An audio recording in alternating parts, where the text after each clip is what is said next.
သူမအကြောင်းပြောရအောင်ဒီသူမမဟုတ်ဘူးဒီသူမရှိ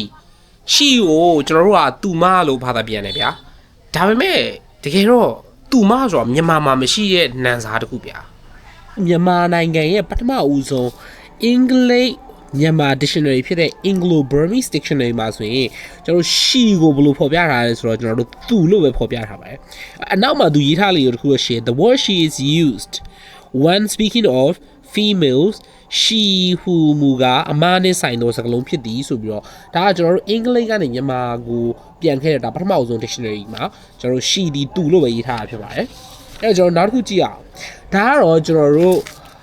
Judson Burmese English Dictionary ပဲဖြစ်ပါတယ်ဒါကမြန်မာကနေပြီးတော့ English ကိုပြန်တဲ့ပထမအဦးဆုံး dictionary ပါသူ့ကိုစတင်ထုတ်ဝေခဲ့တာ1888 1850ပေါ့နော်သူဆိုတဲ့စကားလုံးကိုကျွန်တော်တို့ဘာသာပြန်ထားတာဒီမှာတွေ့ရပါမယ်တွေ့လားမသိဘူးကျွန်တော်တို့သူ့ကိုကျွန်တော်တို့ကဘယ်လိုဘာသာပြန်လဲဆိုတော့ကျွန်တော် another person ဒါမှမဟုတ်လို့ရှိရင်ဒီမှာဆိုကျွန်တော်တို့တွေ့ရတာ he တို့ she တို့သူဒီ he တို့ she တို့အဓိပ္ပာယ်ရတယ်ဆိုပြီးဒီမှာဖော်ပြထားတာကိုတွေ့ရမှာဖြစ်ပါတယ်အဲ့တော့ဒါဆိုလို့ရှိရင်သူမဆိုတဲ့စကားလုံးကဘယ်လိုပေါ်လာလဲပေါ့နော်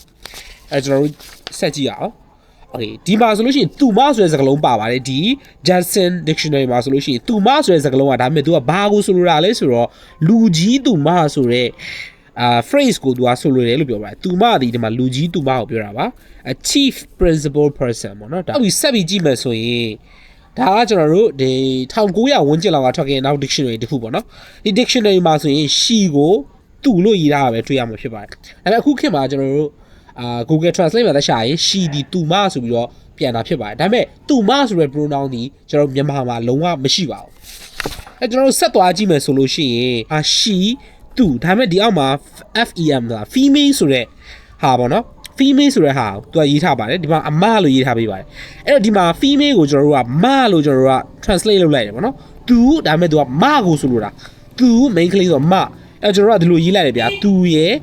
မရဲ့အဲ့လိုမျိုးရေးတယ်အဲ့လိုရေးရနေပြီးတော့ကျွန်တော်တို့နောက်ပိုင်းမှာဖတ်ရင်သူမနေပြီးတော့သူမဖြစ်သွားတာပဲဖြစ်ပါတယ်အဲ့တော့ခင်ဗျားတို့ကကျွန်တော်ပြောတာကိုလက်ခံလက်မခံရင်မှတ်သွားပါကျွန်တော်မြန်မာစာမေဂျာကိုစာသင်ရင်းနဲ့ပေါ့နော်အဲ့ဒီကလေးတယောက်ကိုကျွန်တော်မေးတယ်ပေါ့နော်မင်းတို့မြန်မာစာမှာပေါ့နော်သူမဆိုတဲ့နန်းစာဆိုတာရှိလားပေါ့နော်ကျွန်တော်မေးရနေပြီးတော့